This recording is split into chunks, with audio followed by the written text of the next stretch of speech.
के नाम पर, कभी मस्जिद के नाम पर, कभी हिजाब के नाम पर, कभी मदरसों के नाम पर।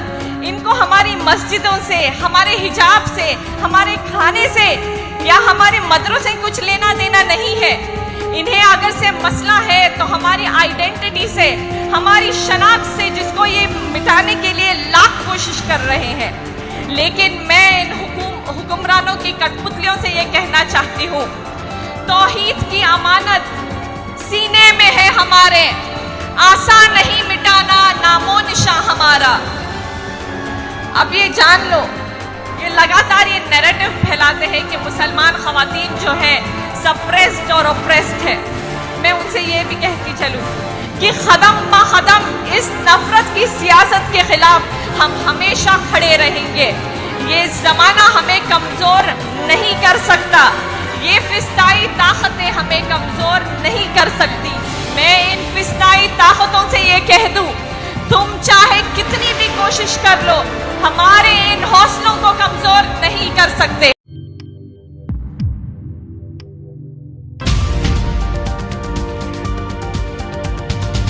अस्सलाम वालेकुम, आदाब दोस्तों, मैं हूं शम्स सईद और आप देख रहे हैं न्यूज़ हर खबर आप तक। मंच पर अपनी बात रखने का मौका दिया और एक बेहतरीन मुद्दे पर जो सेव द रिपब्लिक कैंपेन चला रहे हैं, वाक़ियतन आज ऐसे मुद्दा बहुत ज़रूरी है, क्योंकि बेशक हमारी डेमोक्रेसी ख़तरे में है। चंद ही दिन गुजरे हैं हमें आज़ादी के 75 साल का जश्न मनाते हुए। हमारा देश आज़ाद हुआ 75 साल हो चुके हैं। हमारे बुजुर्गों की बड़ी कुर्बानियों और मुशक्क़त से मिली है हमें ये आज़ादी।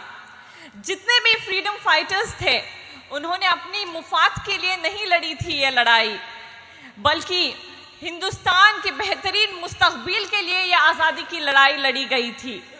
सोशल, सेक्युलर, डेमोक्रेटिक देश के लिए ये आज़ादी की लड़ाई लड़ी गई थी, जहां पर हर हिंदुस्तानी को इक्वल राइट्स टू ऑल के साथ अपनी जिंदगी बेखौफ होकर जी सके।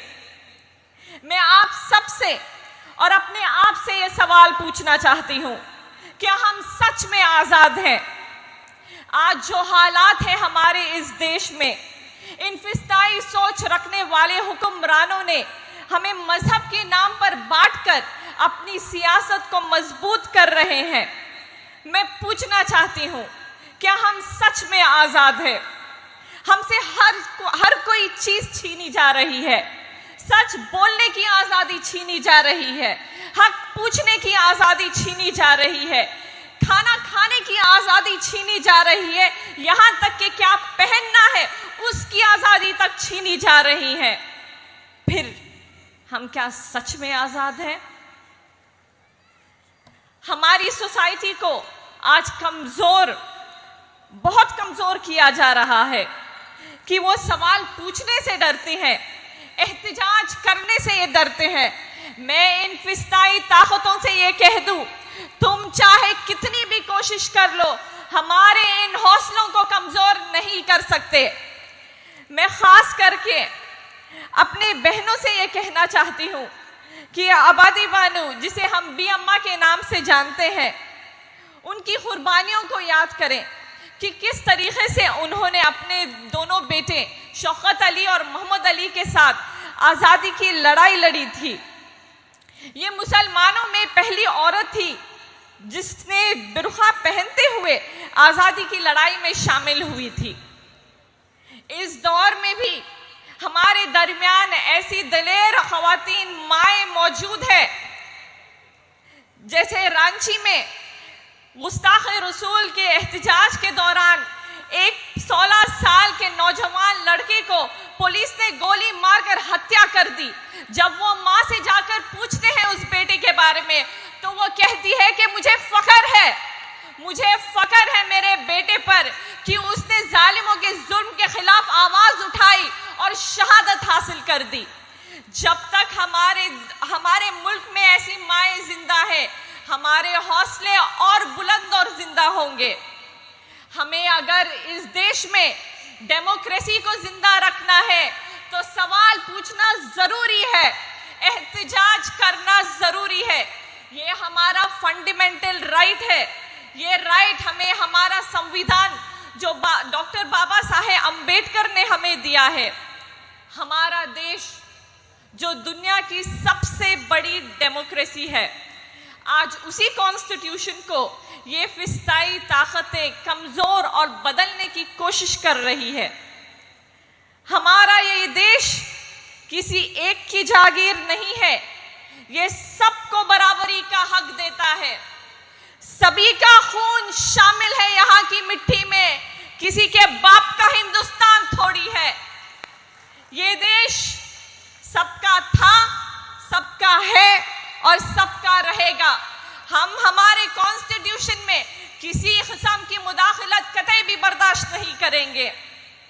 हमें ऐसे मूवमेंट्स को हिस्सा होना होगा जो लोगों के अंदर बेदारी, एक हौसला और एक उम्मीद पैदा कर सके कि हाँ, मैं अपने हक के लिए खड़ा हो सकता हूँ, मैं सवाल पूछ सकता हूँ, मैं मेरे हक के लिए खुद खड़ा हो सकता हूँ। मंजिलें रास्ते पर खड़े रहने से नहीं मिलती, मंजिलें रास्ते पर खड़े रहने से नहीं मिलती। मंजिलें अगर पाना है तो रास्ते पर से गुजरना होगा, वो रास्ता चाहे कितना क्यों ना मुश्किल हो। लोगों की ये खामोशी की वजह से जालिमों का जुल्म न्यू नॉर्मल हो रहा है। जैसे बिल्किस बानो के ही केस में अगर से हम ले लें तो ये क्रिमिनल्स को रिहाई पर सम्मानित किया जाता है, हार पहनाया जाता है, यहाँ तक कि मिठाई खिलाई जाती है। इसे ऐसा पेश किया जाता है कि उन्होंने कोई गुनाह ही ना किया हो, कि ये पर्सनालिटीज हो। जो लोग इनको गुनहगार नहीं मानते, ऐसी घटिया मानसिकता रखने वाले लोग भी गुनहगार हैं। आज जब से ये पार्टी हुकूमत में आई है, तब से हम लोग देख सकते हैं कि जो जुल्म करता है वो जेल की सलाखों के बाहर होता है, और जो जुल्म के खिलाफ आवाज उठाता है उसे डराने के लिए जेल की सलाखों के पीछे डाल दिया जाता है। जैसे कि तीस्ता सेटलवाद को 70 दिन गुजरात दंगे फसादात के खिलाफ आवाज उठाने के लिए जेल की सलाखों के पीछे डाला गया था। मगर ये बेवकूफ लोग ये नहीं समझ सकते कि 70 दिन में किसी के हौसले नहीं तोड़े जा सकते। ये टूटने वाले हौसले नहीं है, ये बुलंद होने वाले हौसले हैं, और यही हौसले फिस्ताई ताकतों को रास नहीं आती। आज हमारे देश में औरतों के ऊपर जुल्म लगातार बढ़ता जा रहा है, रेप केसेस लगातार बढ़ती जा रही है। लेकिन ये पार्टी ने बहुत जुमलेबाजी करके पावर में आए थे।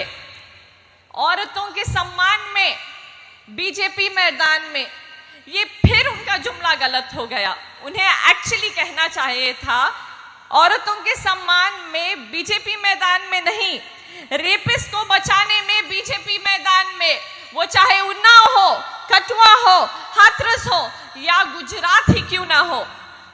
ये क्राइम नहीं तो क्या है? 5 महीने प्रेग्नेंट औरत के साथ सामूहिक बलात्कार किया जाता है, फिर उसके हाथों से उसकी 2 साल की बच्ची को छीनकर उसका सर कुचलकर उसे मार दिया जाता है। उसके सामने उसकी बहन और उसकी माँ की इज्जतों को छन्नी किया जाता है और उसे मजबूर किया जाता है देखने पर, और उसके अन्य घर वालों को मार दिया जाता है। ये क्राइम नहीं तो फिर क्या है? और फिर बिल्किस को लहूलुहान हालत में वहीं पे छोड़ दिया जाता है, ये सोचते हुए कि वो मर चुकी है, लेकिन वो जिंदा थी। वो जिंदा थी ये खौफनाक दास्तां बयां करने के लिए, वो जिंदा थी। एक सर्वाइवर से एक फाइटर का एक मुश्किल सफर तय किया उसने। हमारे प्रधानमंत्री जी लगातार मुसलमान बहनों और बेटियों के हक के बारे में बात करते हैं। वो बहुत फिक्रमंद होते हैं और कहते हैं कि मुझे बहुत फिक्र है मेरी मुसलमान बहनों और बेटियों की। आज कहाँ है वो? क्यों खामोश है? जब ये बहन हक की गुहार लगा रही है तो कहाँ है हमारे देश के प्रधानमंत्री? क्यों कुछ नहीं बोलते? कहाँ है वो भाई जब उनकी बहनों को जरूरत है?